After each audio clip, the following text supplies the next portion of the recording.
Hey there, audit and fraud friends and family. Listen, I don't have a snarky intro for this week's. You know what? Maybe I do. If stupid had a relative, this would be its cousin.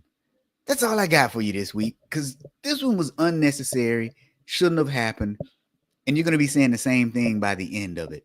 So, thank you for joining me on this week's Friday Fraudster. You guys ready to get started? Let's go.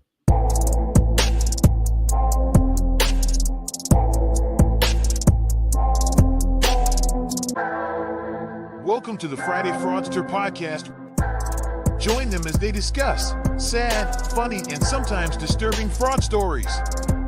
Be sure to catch past episodes on your favorite podcasting platform or go to www.fridayfraudster.com.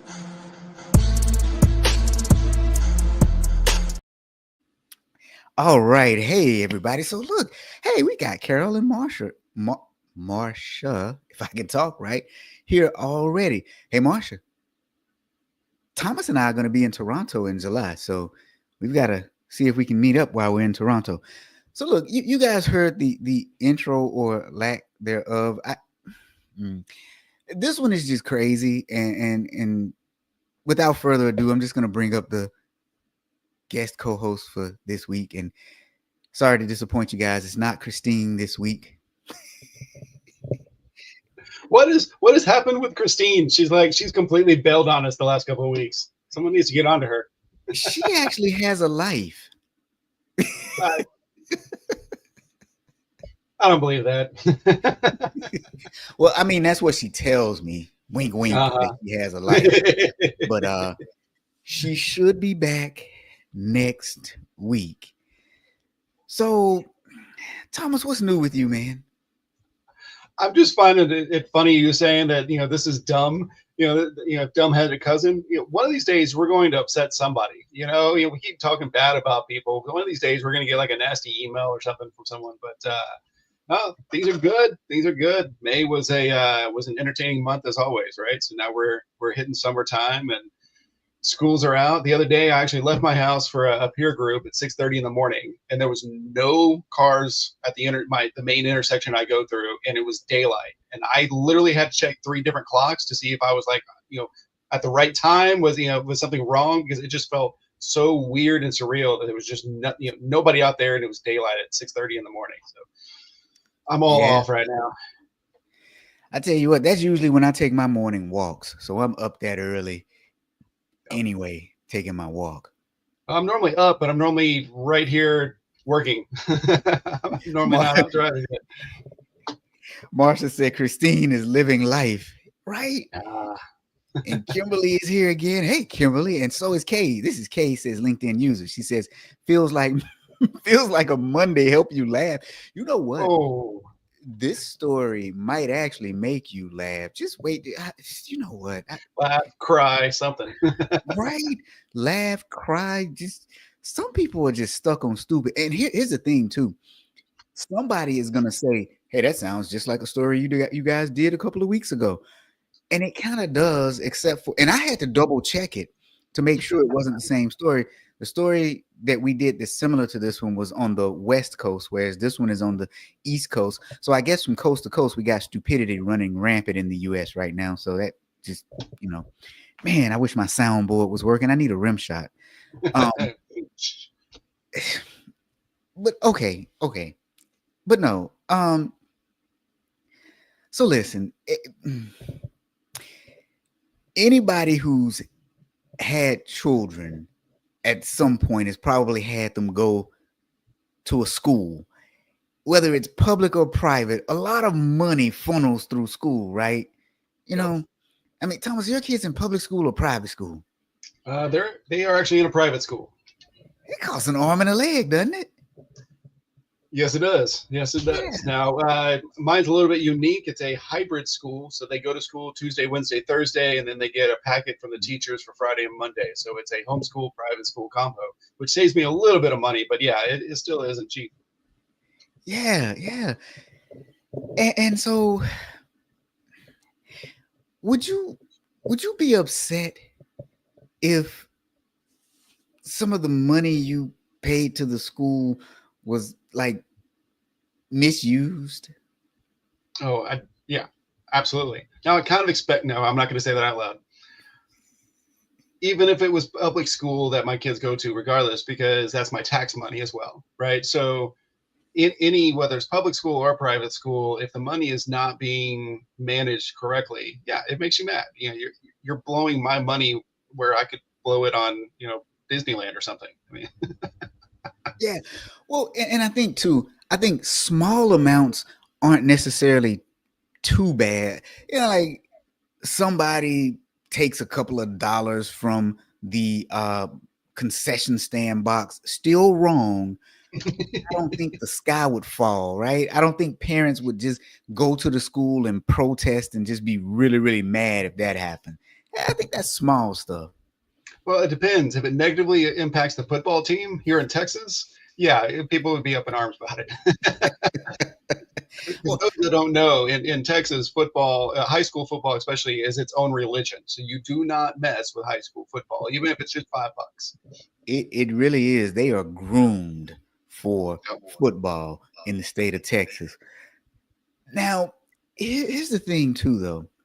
So we deal sometimes with a lot of governmental agencies, and you would hope that with all the tax money flowing through, that they would have certain protocols in place, especially when it comes to cybersecurity, because that's a big thing, right? Oh, absolutely. Yeah, I would expect some of your standard internal controls that you would see at a major corporation, that I would expect that to be in place, especially with how many hundreds of thousands, if not millions, that go through these school districts. I would expect reasonable controls to be in place and to be tested regularly. Ooh, the testing part. That's important, right? So now what's really interesting though is last year and the year before, there were a lot of school districts that were hit with cyber attacks. My buddy Joe lives in New Jersey. He was telling me about a few schools that were shut down because there were some ransomware attacks that were hit in the school systems, and the schools were shut down for weeks while they tried to recover their data. And he does cybersecurity. And so I was thinking to myself, how could this be? Like literally, you can't protect everything, right? Right. But there's certain controls that you should have in place in order to alert you. And there's certain ways that you can segment your data so that if they get into one part of your data, they don't get everything. But literally, if you go Google cyber attack school shutdown or school district shutdown, you can see that there's a whole lot of schools that have been shut down by cyber attacks. Now, Kay is saying, sorry, theft is theft. I agree, Kay. I'm just saying that I don't think parents would protest the school if it was a couple of dollars here or there. But I do agree, theft is theft, right? Yeah, absolutely. Yeah, But it's almost like, well, if you think about school districts, small cities, smaller electric companies, they normally all have the exact same processes. They use the exact same software or similar software. So if you can commit it, almost like last week where they robbed the ATM machines, and one of them is accused or there's an investigation on another one that robbed an ATM machine in Louisiana. So it's one of those that if it works in one spot, then it might work in others too. So I can see where they try something on a school district, it works. Now you have however many thousands of school districts in the United States. Let's start hitting all of those. And so I can see why the pattern comes up. But you would also hope that they would talk to each other. If you suddenly see a pattern of 2 or 3 suddenly getting hit with the same scam, hey, maybe tell everybody else, and everybody else should lock their stuff down a little bit more. yeah, well, and here's the other thing though. You don't get to blame other thefts on a cybersecurity breach that didn't happen. This is true. Yeah, because if it's not a cybersecurity breach, then a cybersecurity breach didn't cause the theft. I mean, can you imagine? Can you imagine something bad happening and then you just automatically say it was a cybersecurity breach. What a hoax.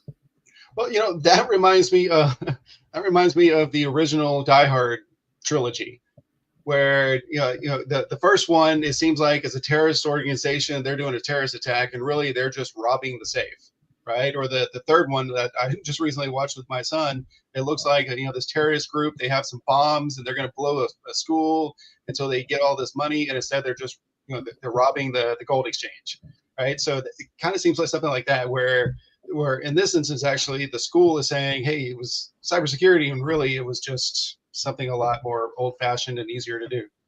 And we're going to get into what that thing was in just a minute. But I just want to know, would you guys actually lie and say that a fraud was due to something else that it wasn't, because you were embarrassed by what it really was? And I'm not saying they were embarrassed, but why would you lie? I mean, this is, why would you lie?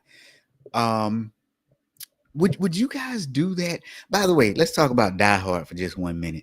Okay. Die Hard 1, Christmas movie, yes or no? Oh, absolutely. 100% Christmas movie. Oh, thank you. I knew I liked something about you. Okay. So that there's a heavy debate where people say that it's not a Christmas movie. How is it not a Christmas movie? It happened on Christmas Eve. Exactly. Yeah, you have the people who say it's a Christmas movie, and then you have the people that are wrong. I mean, that's just all there is to it. There's really no debate there, right? Exactly. Thank you. I'm glad you know what? If you had said that it wasn't a Christmas movie, our friendship probably would have been over. It is actually one of the greatest Christmas movies of all time. Okay, I'm exaggerating with that one, but hey, not lately, but there were several Christmases in a row that my wife and I would put on Die Hard, and we'd start wrapping the Christmas gifts. So yeah, it's definitely a Christmas movie. 100% a Christmas movie. And Clarence just joined. Hey, Clarence, let me ask you a question. Die Hard, Christmas movie, yes or no? You think Die Hard is a Christmas movie, yes or no? Be very careful with your answer, Clarence. I know, right? Okay, so listen. In today's story is kind of bittersweet, right? Because some auditors actually found the fraud. The state auditor's office in Pennsylvania, they were looking into some payments, and then they started an investigation. The state auditor's office flagged $700,000. Listen to this number now: $700,000 in payments made to vendors for flood damage repair and for compensatory services for students with disabilities. And those funds, instead of going to the people who perform the services, were diverted to malicious bad actors. Okay, so a couple of thoughts. First off, we're gonna have to ban Marcia from Friday Fraudster from now on. I'm sorry, but she gave the wrong answer to your question.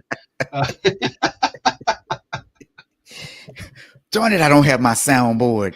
I really wanted to hit that buzzer. Wait a minute, Clarence says yes, though. Okay, Clarence is still... All right, you're good. But going back to the story, though, $700,000 made to vendors for flood damage repair and compensatory, sorry, I said that one wrong, services for students with disabilities. How was it that the vendors didn't speak up and say, hey, where's my money? Like, why did it have to come from the auditor's office and not from the vendors themselves? I don't know about you, but if I was missing payments, I'd be on the phone pretty quickly. I am on the phone pretty quickly whenever I'm missing payments. So that's where I was going to go with it. But let's go to Kay's comments. Kay makes a very good comment. Kay says, too many people and companies are too embarrassed to admit to not having perfect systems in which they need to improve upon. So by sharing the information with others to give a heads up, force them to admit that they are not immune to gaps in their system. Now, I'm gonna give a shout out to Kelly. You guys remember Kelly Paxton? She started the Friday Fraudster with me, her and Joe Urban. But Kelly always talks about how most companies try to sweep fraud under the rug because they are embarrassed. And she and I've had these conversations that that's a bad thing. We both agree that that's terrible because you don't get the lessons learned and you don't get to improve. And essentially, especially if it's an internal employee that you fire but don't prosecute, you send that employee to another organization. Absolutely right. I 100% agree with everything you just said. Yeah, it's not good for anyone when you try to sweep it under the rug or you try to blame blame something that really had nothing to do with it. Just admit it, come out with it, because you're going to help others by doing so. I mean, everybody makes mistakes. Every company makes mistakes. There's been plenty of marketing ideas that were terrible, and they would backtrack saying, you know what, that was stupid. That wasn't smart of us to do. I respect that.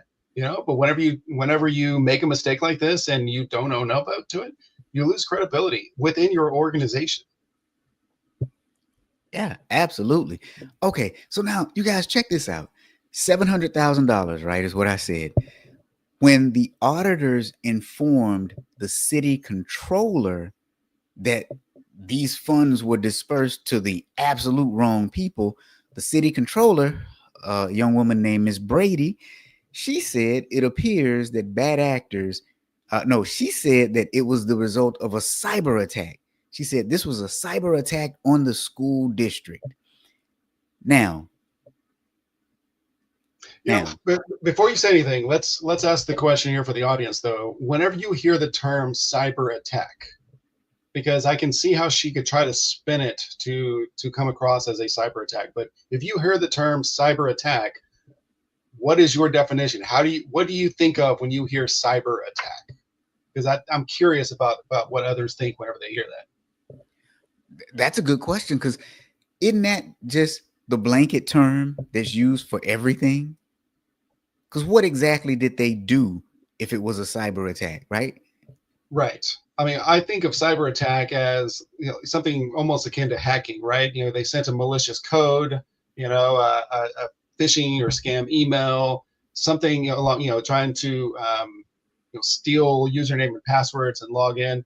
That's the way I think of whenever I think of a cyber attack, as they're quite literally, digitally attacking a system or a company, trying to gain access that way. That's the way I think of personally whenever I hear cyber attack.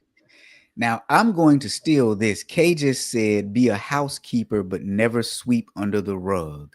I like it. I like that. Now, here's where this story gets really interesting, though, because the city manager said it was a cyber attack. Now, check out what the school superintendent said. I'm just going to say it and then see what you guys think. The superintendent said that while the vendors did not receive their payments, $700,000 worth, the repair work and services owed to the students was provided. Thomas, what are your first thoughts on that? Because I'm going to tell you my thoughts. I kind of have some labor law questions, to be honest. Like, what services? Yeah, $126,000 for services for students with individualized education. There's so many, like, what? You didn't pay your vendors, but apparently you're hiring students and letting them do some of this repair work. Something's not right there. I mean, there's something else not right in the school district, in my opinion. Well, yeah, and I don't think he was saying the services. Well, so remember, some of it was repair work, and then some of it was rehabilitation services or something like that needed to be provided to the students. Here's what I thought of when I saw this, though. Please stop trying to placate people, because you could see what he was saying. Well, we didn't pay our vendors, but also we didn't let our school become run down, and we didn't neglect providing services, but you neglected to pay the vendor. So let's get off the self-righteous high horse here. What I would have thought he would have said was, hey, we did repair the school. We did service the students. However, we do need to make our vendors whole. Yeah. Right. I'm just like, you just really said that in the public, and that was okay. Yeah, if you want to be on a school board in the future, I know of a good school board to run for, and just use headlines from a certain article, and you could probably win. what not to say to, like, gee whiz. And now Kay has another question. She said, don't cyber attacks go after data moreover than funds? Real question, by the way. Okay, so that is a good question. It really depends, because here's what really happens. When somebody launches a cyber attack, there's several different things that they can do. You could do what's called a denial of service, a DOS attack, and that's when they just flood your website and shut it down. That's usually what activists do when they want to shut down somebody's website. So that's one form of a cyber attack. But usually what happens is people send, for lack of a better term, robots out just to see if a network can be compromised. And then once they get in, they're in stealth mode and they just look around and see what they can find. They have no idea what the crime is. The second crime that they want to commit is. So you may find data and they may take somebody's social security number and address and then sell it on the black market. Or they may find accounts payable information and they may send off payments that didn't belong to them to somebody else. So there's so much that could happen. Most times when people launch cyber attacks, they aren't really sure what they're going to do yet, unless it's a denial of service, because your end goal is to shut down the website. But yeah, you never know. And try to get insider information, try to get, there's a lot of stuff like that they're trying to get. I will make a clarification, one thing, because another user or another viewer asked the question.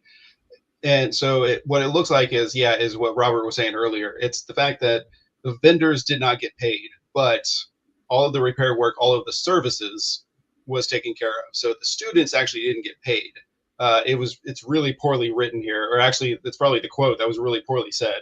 But the superintendent was basically making the point of all of the repair work was done from the floods. All of the the services were provided that was needed. We just haven't paid anybody for doing it, is essentially what they're saying. Or we haven't paid the right people for doing it. Yeah, exactly. And so Kimberly answered the question, hey, a cyber attack means your system was attacked. Yeah. And you never know why sometimes. And then Kay is saying maybe the students were quietly enrolled in an unofficial skills trade program.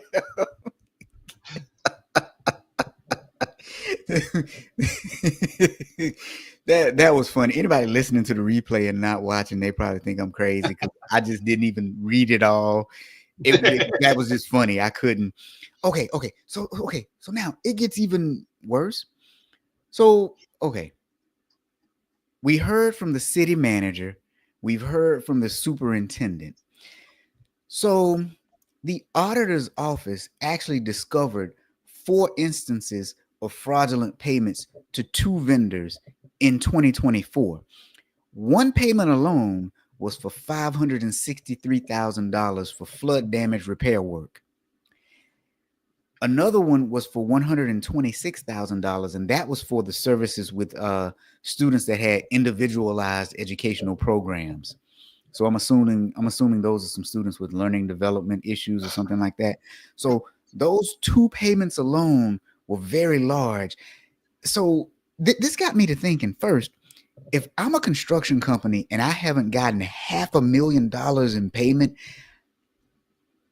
I'm going to be asking about this payment. Yeah. I'd be all over that. I would be calling almost daily.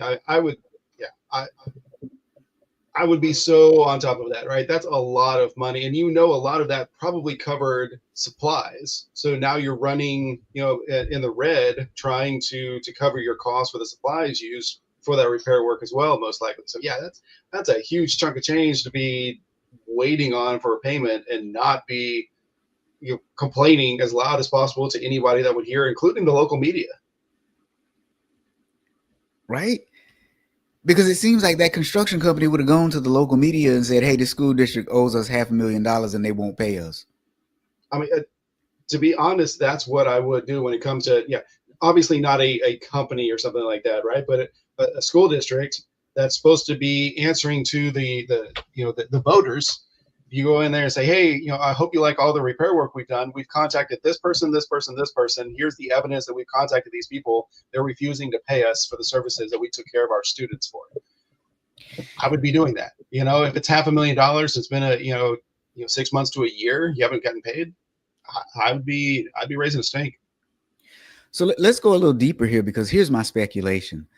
My speculation is that they did pay the construction vendor on top of paying the 563,000 twice, and I don't think that they reconciled the fact that they paid the 563,000 to an illegitimate vendor initially. That's my speculation.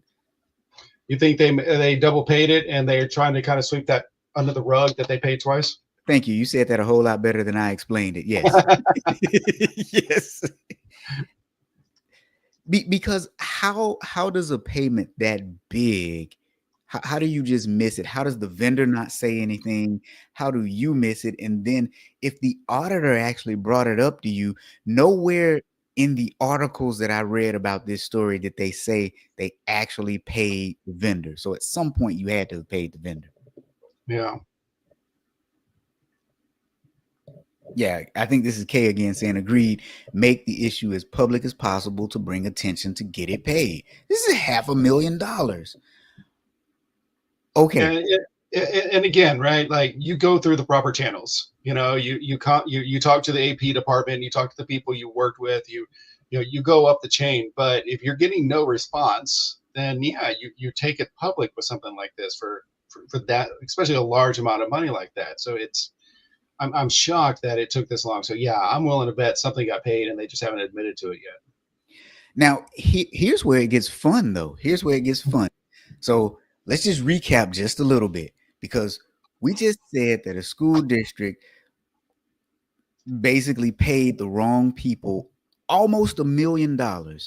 They didn't catch it with any of their own internal controls. The state auditor's office was in doing an audit and caught it. After they caught it, the city manager said, hey, it was a cyber attack. That's what happened. The superintendent said, hey, the vendors did not receive their payments. However, the work was done. Okay, that's what the superintendent said. Now, later on, the auditor and another representative of the district said, and I quote, at no time was there reported compromise to either the district's financial data system or the student data management system. So now a district representative has just contradicted what they said earlier about it being a cyber attack. Somebody didn't tell the district spokesperson to what to say. She didn't get the memo. Yeah, but yeah. She probably told the truth is what she probably did. Well, I think here's what happened. She did tell the truth, but she had no choice but to tell the truth after after the fraud was reported to the FBI, because then they had to implement a number of controls to stop it from happening again because they found out what actually happened. And here's what actually happened. So apparently the school district historically paid people via checks. This was their normal pattern and habit of payment, was via check. Someone called in specifically for these two vendors and asked them to pay via ACH, and they actually set up ACH payments for vendors that they had been previously paying by check.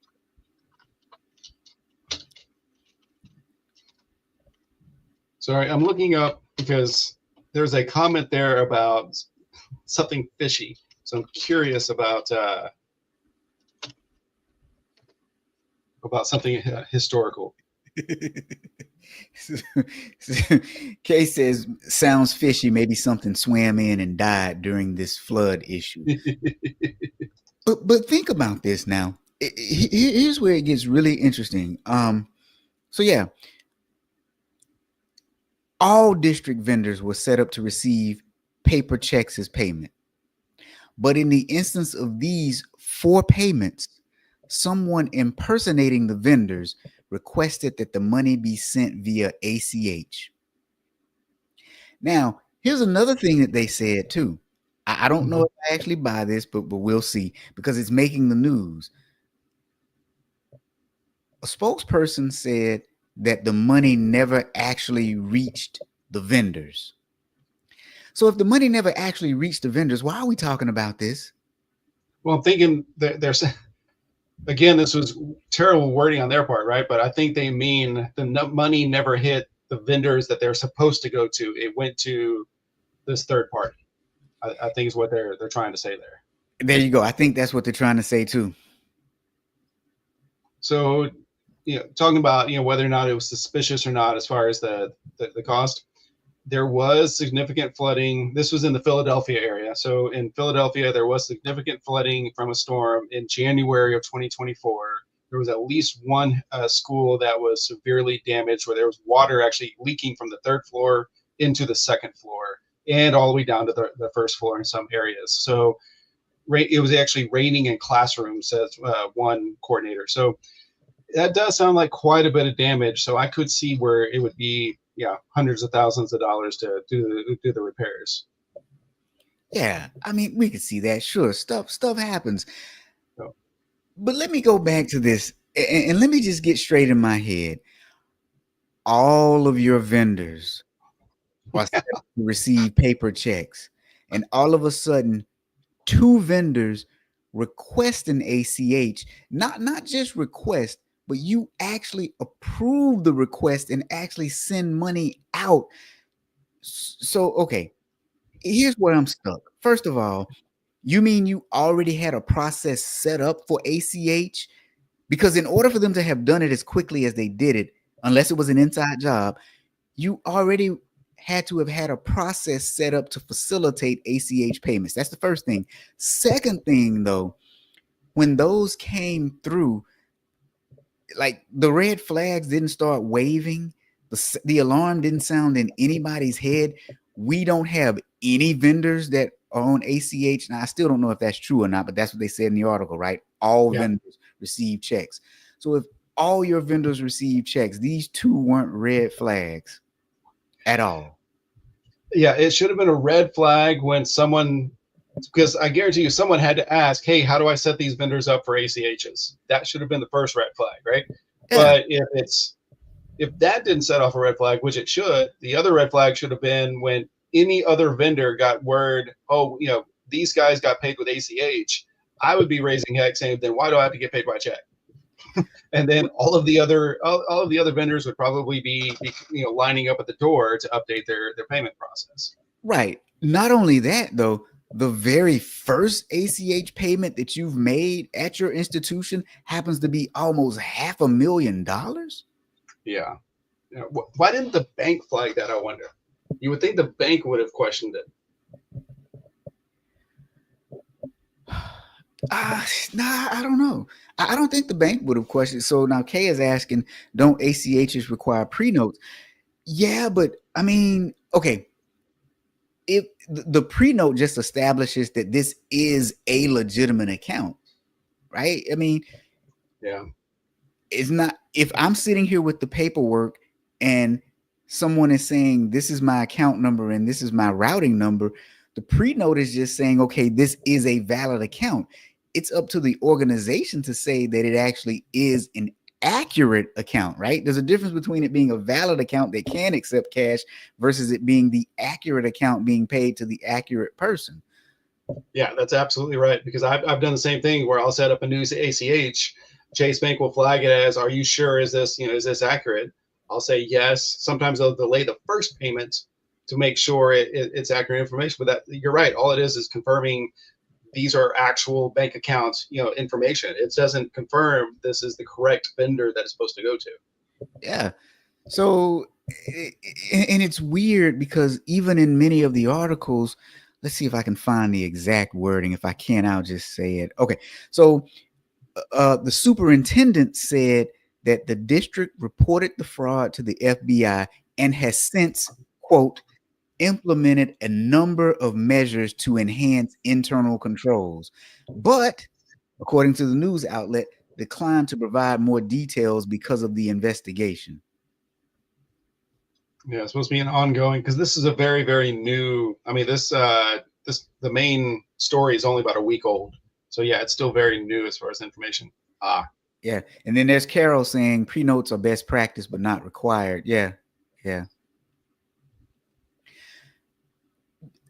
But this sound like the story we just did a couple of weeks ago out of California, right? Where somebody was able to change the bank account routing number.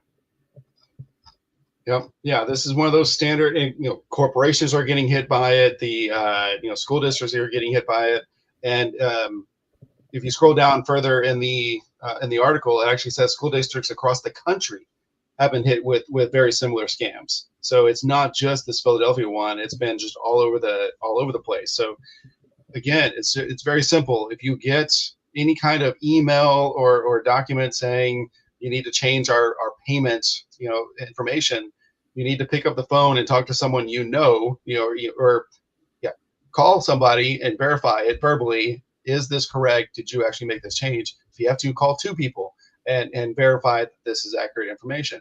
But this is a very, very common scam that is very easily happening.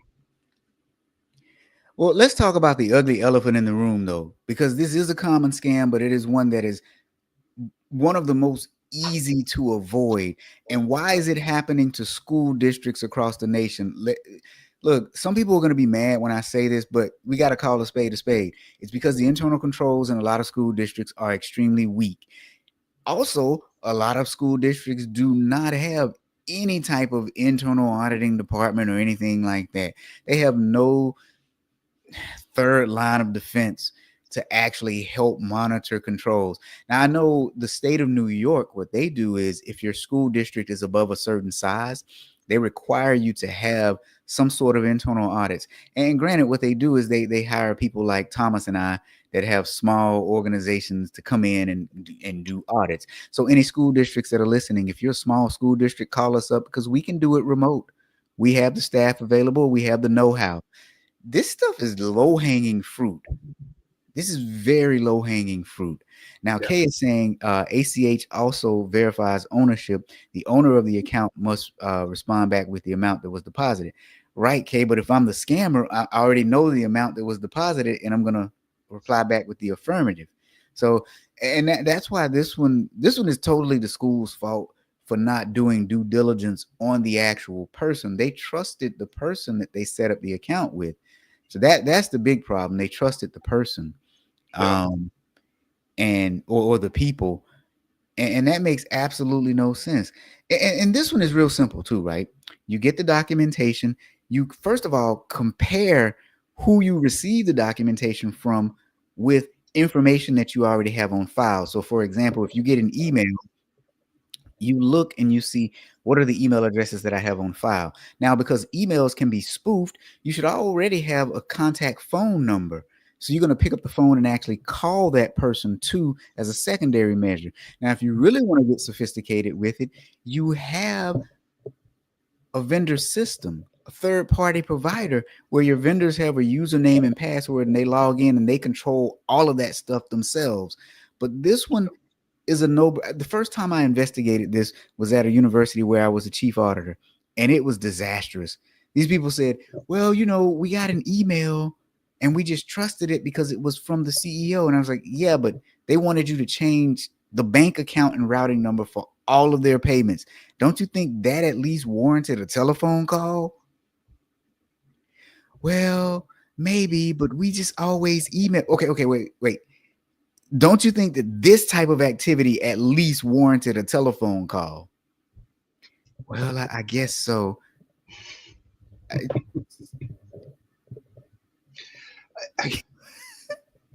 Especially when it's $500,000. First transaction was $500,000. The very Yeah. first one, like, Yeah. The first one, yeah, $500,000. I'd be questioning it. And I memean, odds are whoever was doing this repair work has done repair work before or is still doing repair work, right? I mean, we live in Houston. A bad storm comes through, and it's not just one school that gets damaged, right? It's multiple schools that get damaged, and it takes a long time to do the repairs. So you're telling me that they couldn't have walked next door to the store, to the school next door, or called across town and told the principal, hey, put the contractor on the phone real quick. It, yeah, there's so many things that they could have done to prevent this from happening. Yeah, and I always say it's easy to play Monday morning quarterback, right? It really is. But yeah, nah. It- if we're being honest, somebody should be reprimanded for this one.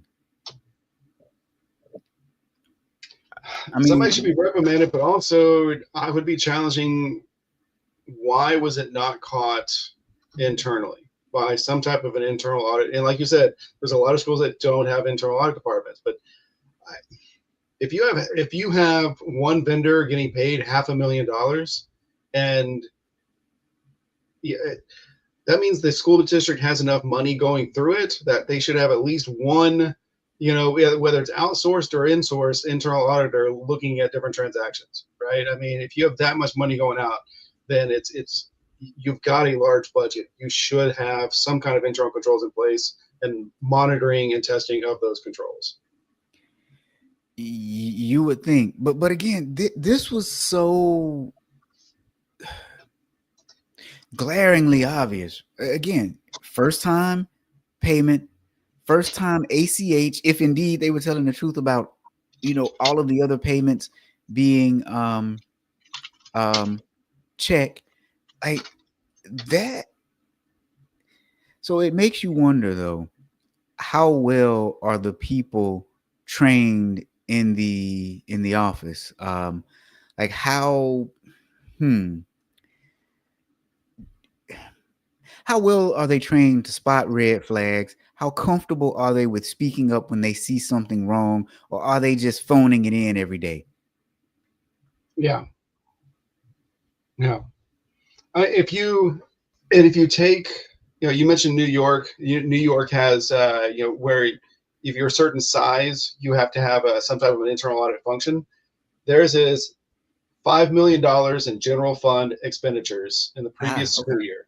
So it's a $5 million mark. Now, if you're making a payment for repairs for over $500,000, I'm going to bet their general fund expenditures is more than 5 million.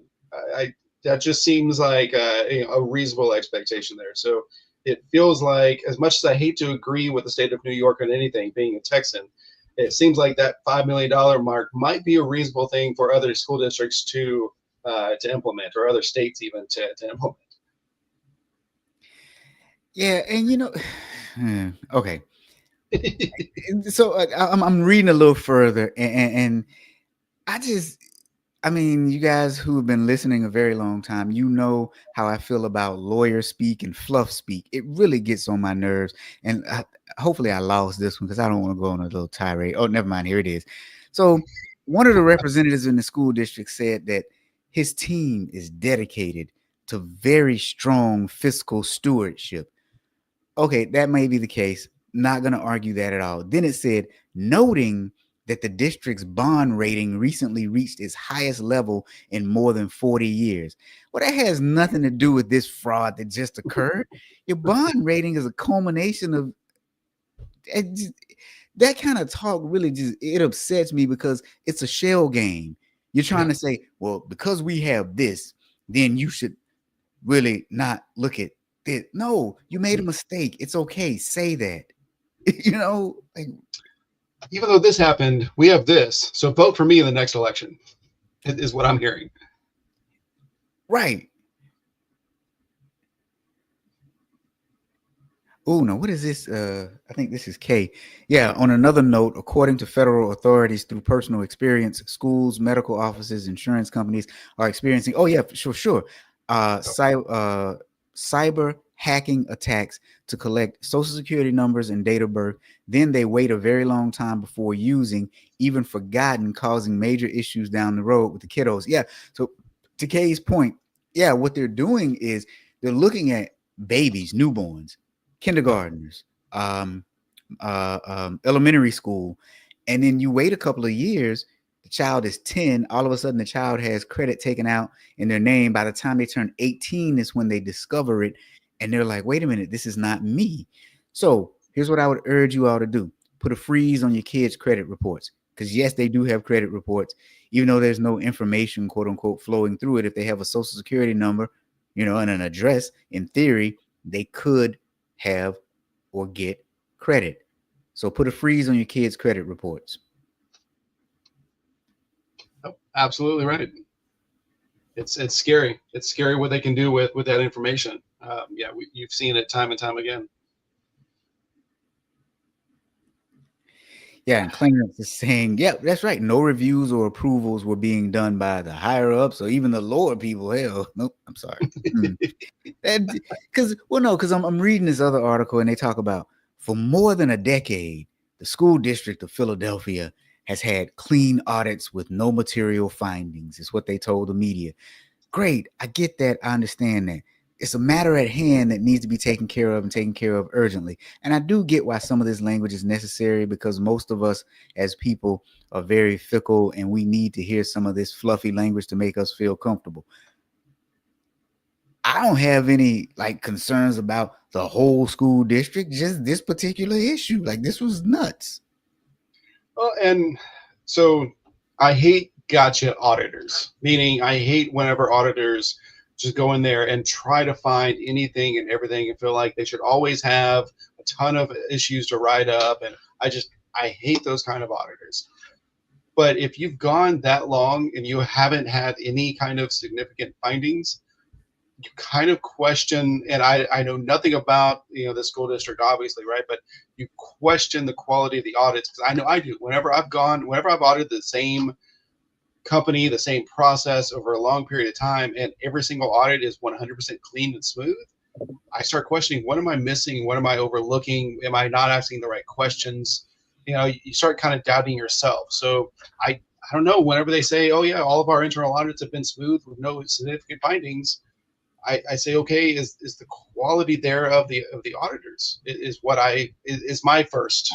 So let's talk about this for a minute though. See, this was not an internal audit department. So here's Right. what happens in state governments and in governmental agencies. This was the state auditors. And so they typically do the financial statement audit. And then every once in a while, they'll do operational audits. Like in the state of Florida, I was a chief auditor at a university in the state of Florida. And the state auditors actually did the financial statement audit. And then every 2 years, they did what was called an operational audit over select topics. So to that extent, this happened during a financial statement audit. And I guess maybe they were doing like an accounts payable review or something like that. I'm not quite sure what kind of review they were doing, but it wasn't even an internal audit, which to me makes it even worse because this audit doesn't get down to the level of detail that an internal audit does. And it was able to catch this. Yeah. Yeah. So that also makes me wonder, how long has it been since they audited this, this process, right? I don't know. There's a lot here.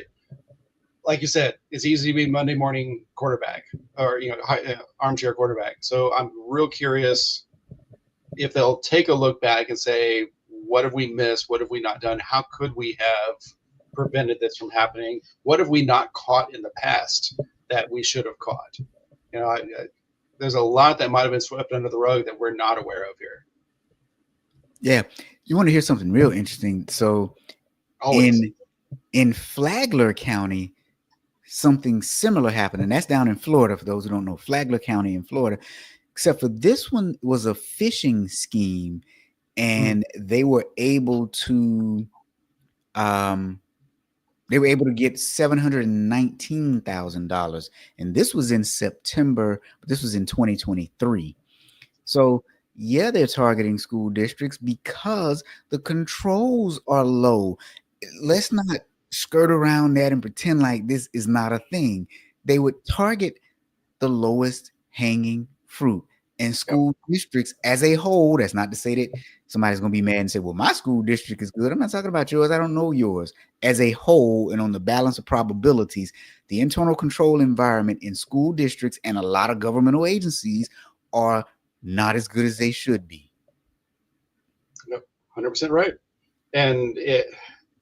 But at the same time, though, if you came to me and said, Thomas, we need to increase the budget of the local school district because we want to hire a whole team of internal auditors to go through, because we have very large school districts in my area, I would say, well, how much does that impact my taxes? right? I mean, that's the reality of it, right? You know, if you want to hire, if you want to have better programs, it costs money, and taxpayers typically don't like that. Now we have no problem, you know, spending a little more money on the local high school football stadium, but if you're but that's reality too, right? They have to work within their budgets, and internal audit is a cost function, and it's hard to justify it until you have fraud like this. Well, I And think companies deal with the same thing too, right? yeah, I think that's why you hire a co-sourcing firm. I happen to know a fairly good co-sourcing firm. I mean, that's why you hire, because in all seriousness, it lessens your expenses. You get more seasoned staff, and you can come in and start to audit the things that really matter the most. And you could just hire them for half a year to do a few things, and then they're gone. Yeah. So if you guys are interested in co-sourcing or outsourcing internal audit opportunities, give Thomas a call. Or what's that website, Thomas, that they can hit to get all your contact information? r-bmc.com. There you go. So now Clarence is saying, are they doing risk assessments or preparing audit plans? Yeah, Clarence, I doubt it, because these are your financial statement auditors, right? So, but yeah. Some things should be looked at every year.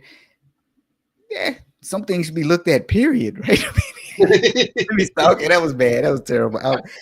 I was trying to hold it in, but you know, like in all seriousness though, your 101 would be your payables, your receivables, and then your payroll. Yeah. And then your assets, you know. Like those are like just get you comfortable with the organization. Because here's what's going to happen when you start to look at those first. Even if you don't find anything, you get a sense of what the corporate culture is as it relates to internal controls. If there was always pushback, then you might be like, oh, this is a very interesting culture here. If they were receptive and opening and talking to you openly, then you're like, okay, this is what the culture is like here. So those are kind of like your basic. Now, who is this? This is Kay saying almost sounds like the internal auditor has lost their sense of smell and can't tell when their own stuff stinks, right? Need to have regular external audits for more than one third-party auditor. Yeah, and I don't know. That's the other thing. I don't know if in the state of Pennsylvania, if the state actually does the external financial statement audit like they do in Florida. That I don't know. I probably could look that up, because if they do, you know that in most of the world, you rotate your external audit firm. But if you have the state doing it to save money, obviously, right? It's cheaper to employ people to do it than it is to constantly get a big four or even a regional firm to do it. So, yeah. So Marsha said her question is, who audits the auditors?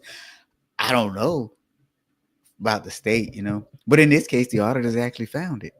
Now, in all seriousness, if they were internal auditors, which I don't think they were, they're required to have a review every 3 years according to governmental auditing standards. So, but yeah. So, oh yeah. So, listen, for those small audit teams out there, there's a conference coming up, and somebody we know who's right here on the screen, and it's not me. Oh, wrong way. That guy over there is going to be speaking at the conference. It's the Audit Sphere Conference, and it is a virtual only conference. And the conference date is June the 17th. However, yeah, it's on June the 17th, and it's virtual. You get 6 CPEs, and it's specifically aimed at small audit teams. So you might want to check that out if you're looking for a conference, 6 hours of credit, small audit teams. And I dropped a link into Rob's post for this show on LinkedIn, so that way you can easily register for that conference. But we were talking about co-sourcing, and yes, of course, I would love for you to call me, but I'm also just speaking in general about strategic co-sourcing techniques for finding, selecting, and cultivating effective partnerships. So whether it's my firm or other co-sourcing partners. And hopefully it'll give you tips on building those relationships and getting the resources you need, whether it's a school district or any other company or type of business out there. What other co-sourcing partners? What are you talking about? What is that? I'm not going to talk bad about others. That does not compute. Yeah, Kay's saying maybe they need a refresher class on how to audit. But no, I mean, seriously, and I'm not joking. Like if I'm coming into an organization for the first time, I'm going to, certain things you have to just look at just to give yourself some comfort. And those things are easy to look at. So I'll give you an example. I started a job as a chief auditor at one organization, and one of the first things I looked at was the bookstore, because it was a university, and let's just say I didn't think you could mess up a a bookstore operation, but they managed to mess up a bookstore operations. If you ever come to one of my trainings, you'll hear the story, because it was bad. It was really bad. Really, really, really bad. And I'm thinking, you buy books, you hold on to books, then you sell books. That's how difficult is that? I've heard that story. It is quite amusing. It's the craziest thing ever. So anyway, all right. Anything else for this week, Thomas? No, that's all I've got. It was a great month. Remember, this is the end of the internal audit month, internal audit awareness month. That's what it is. So go buy your favorite auditor a cup of coffee, or do you have a favorite auditor? That's the question. Not going there either.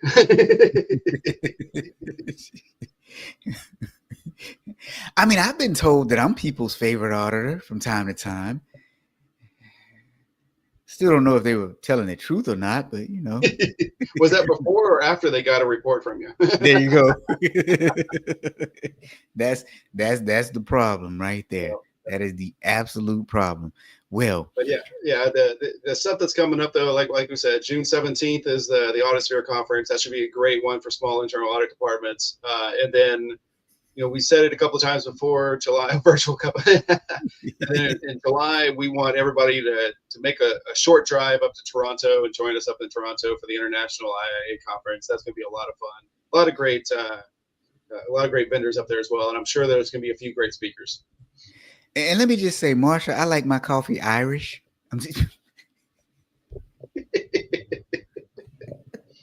You know what? I'm going to stop. Kate, glad we could help. Yeah, I told you from the beginning this was going to be a really, really, really stupid story. Yeah, we are anticipating Toronto. All right, so that's enough for this week. We'll see you guys next week. Take care.